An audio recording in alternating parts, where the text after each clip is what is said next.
Addis Ababa go'aankaas ama isafgaradkaas oo runtii xadgudub weyn ku ahaa ummadda Soomaaliyeed xadgudub iyo gardarracad ku ahaa qaanuunka caalamiga ah ka urur goboleedka Afrika ka IGAD ka urur goboleedka Islaamka iyo curfiga caalamiga intaba ka soo horjeeday ayaanu aad iyo aad uga xunnahay waxaanu soo dhaweynaynaa runtii qaraarkii maanta ama go'aankii golaha wasiiradu soo saareen iyo xeerka labada gole ee baarlamaanka Jamhuuriyadda Federaalka Soomaaliya ayana wax kama jiraan kaga soo qaadeen heshiis ama isafgarad ku sheegii Itoobiya iyo Somaliland ay ku gaadheen Addis Ababa waxa ogtihiin taariikh runtii dheer oo ku dhisnayd cunfi iyo colaad in ay lahaayeen Soomaaliya iyo Itoobiya waxaa kaloo aad iyo aad uga warqabtaa ummadda Soomaaliyeed in dawladda Soomaaliyeed ay ka go'nayd in kaas lagu bedelo daris wanaag iyo nabad ku wada noolaasho gobolku uu runtii dhaxlo hase yeeshee waxaa maanta caddaatay ama shalay caddaatay oo muuqata in Itoobiya colaadda aguunka ah iyo cunfigaasi uu weli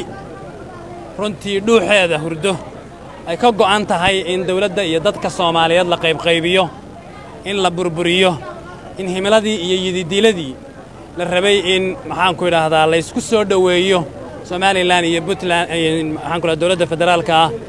ay rabaan inay xagal daaciyaan kala tuuraan aad iyo aad baan uga xunnahay annaguna aad iyo aad baan u cambaaraynaynaa dadka reer Somaliland ee goobta oo lagu yaqaan runtii gobonimo u dirir iyo halgan umadeed waxa aan leenahay runtii Muuse Biixi kuma matalo go'aanka oo qaatay ee xadgudubka ku ah sharafta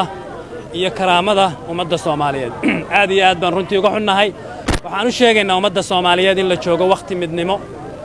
in la isgarabsado la isu kaashado sidii loo ilaashan lahaa dhulka iyo badda iyo geyiga Soomaaliyeed iyo gobonnimada iyo xorriyadda Soomaaliyeed labadaba waxaan u sheegaynaa in dadka Soomaaliyeed in dawladda Soomaaliyeed ay ka go'an tahay sidii loo difaaci lahaa dalka Soomaaliyeed iyo gobonnimadiisa marnaba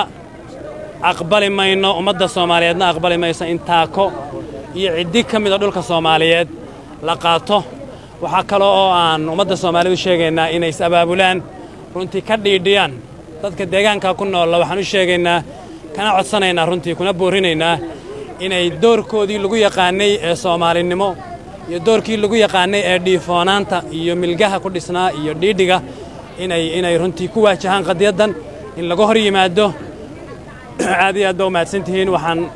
ku wareejinayaa xildhibaanada kale